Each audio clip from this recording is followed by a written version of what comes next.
Quantum Leap.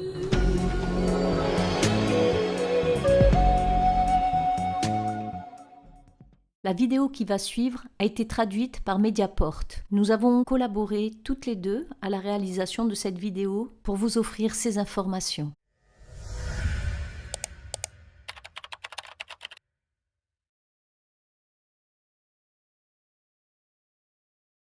Donc vous deux, je pense que vous êtes particulièrement pertinents pour comprendre les 3 questions que je vais poser à chacun d'entre vous lors d'un tir rapide. Les 3 questions sont les suivantes. Que s'est-il passé hier? Que va-t-il se passer entre maintenant et le 28? Vous disposez de 3 minutes pour chacune d'entre elles. Puis, je vais vous poser une 3e question à laquelle vous répondrez en un mot. Qui sera investi le 29? Charlie Ward, vous commencez? Que s'est-il passé hier? Ce qui s'est passé hier est l'un des pièges les mieux planifiés que l'on puisse imaginer. Il a été mis en place exprès pour un certain nombre de raisons. Et ils avaient besoin de certaines parties du puzzle parce qu'il y avait un changement dans la dynamique.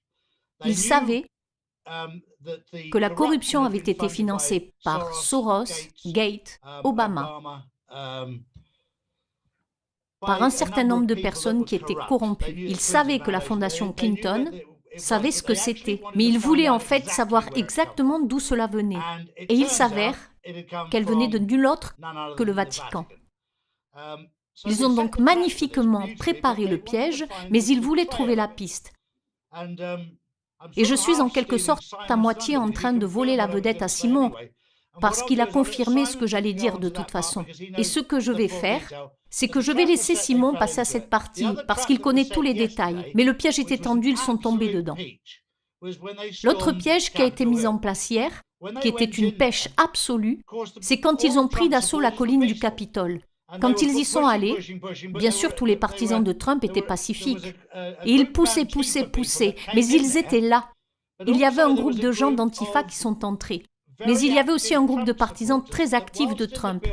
Alors qu'ils étaient encore dans le bâtiment, ont réussi à saisir un certain nombre d'ordinateurs portables à l'intérieur du bâtiment qui ont une cargaison de preuves.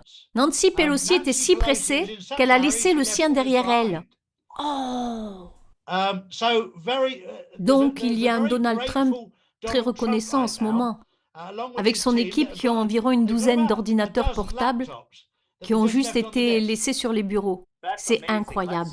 Arrêtons-nous là. Je vais vous dire une chose. J'ai appris d'une source que le raid de George Soros sur la Banque d'Angleterre était une opération noire montée de toutes pièces destinée à financer entièrement Soros en tant qu'agent de la couronne dans les révolutions des couleurs et le marxisme culturel. Donc non seulement je considère que George Soros est un traître envers les États-Unis d'Amérique, mais je considère que le Royaume-Uni est directement derrière tout cela au plus haut niveau. Et Simon, j'ai convenu que 90% de chaque membre du MI6, et je les aime à fond, est une bonne personne piégée dans un mauvais système. Très bien. Simon, 3 minutes pour nous dire ce qui s'est passé hier. Et si vous pouvez condenser vos 27 minutes en 3 minutes, ce serait génial. Car je l'ai honoré en faisant le premier article du post d'aujourd'hui. Très bien. 3 minutes. Le point important dont je me souviens, c'est que la même équipe qui a érigé en Californie, au-dessus d'une route principale de Californie, un énorme panneau de signalisation disant « Trump ». C'est la même équipe qui a construit une croix en bois et l'a portée en travers. Il y avait donc des équipes d'opérations spéciales, comme le dit Charlie, qui ont été mises en place. Non pas pour provoquer la violence, mais pour chercher à obtenir des informations parce que ces ordinateurs portables que les démocrates ont leur sont donnés et ils sont tous les mêmes. Ils ont tous les mêmes avec leur propre numéro de code dedans. C'était ce que c'était et en fait, même sur la porte du bureau de Nancy Pelosi, il y avait des écrits griffonnés dessus. Donc il y avait beaucoup de distractions. Je ne suis pas sûre à 100% que ces gens qui ont été tués ont été tués et qu'il s'agisse d'une opération au chapeau noir ou d'une opération blanche. Il y avait beaucoup de choses qui se passaient. Tout le problème le jour de Noël était alors de comprendre que le gouvernement italien utilisait un certain nombre de satellites portant le nom de Léonard de Vinci. Mais ils ont été loués au Vatican, c'est-à-dire qu'ils sont placés sous l'égide de l'Italie, mais ils sont en réalité gérés par le Vatican. C'était la méthode par laquelle des informations cryptées en temps réel transmettaient les choses à travers le monde. C'est comme ça qu'ils l'ont fait. Et la difficulté est que l'Italie est membre de l'organisation du traité de l'Atlantique Nord. Maintenant, pour les gens qui ne le comprennent pas, il est presque impossible de concevoir qu'un allié puisse faire cela. Donc ça a complètement changé la donne. Si c'était la Russie ou la Chine, peu importe, mais c'est un gouvernement que le gouvernement italien pourrait faire tomber. Cela pourrait les faire tomber. C'est aussi en rapport avec le secteur bancaire. Et donc, tout ce que Charlie a dit, je suis tout à fait d'accord avec lui. Et l'opération d'hier soir, en fait, j'ajouterai juste, Charlie, que toutes les options légales doivent être essayées, tout ce qui est légal, pour que ces personnes ne puissent se retourner et dire à Trump, eh bien, vous n'avez pas fait ceci ou cela. Et je sais que Trump est ensuite allé au Texas, dans un des postes de commandement. Et je peux vous dire qu'il y est depuis quelques heures maintenant. À 5 heures du matin, depuis 5 ou 6 heures, il y a eu une réunion en secret dans cette base pour décider de ce qui va se passer. Cela m'amène à la question suivante, mais permettez-moi d'ajouter que Charlie a gagné son pari.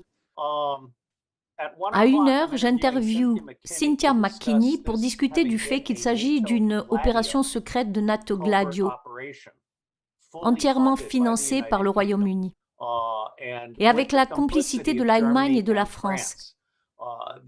C'est une chose énorme. Et le complexe militaro-industriel, c'est celui qui utilise l'OTAN comme façade pour faire tomber le président. Du moins, c'est ce que je pense que Cynthia va dire.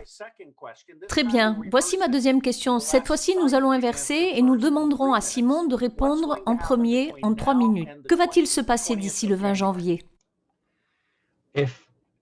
Si les mêmes personnes qui ont convaincu Trump de se présenter comme président, s'ils tiennent leur parole et ne le trahissent pas, alors il y aura un ordre exécutif, il y aura la loi martiale, il y aura des arrestations et le président Trump sera réintégré pour 4 années supplémentaires.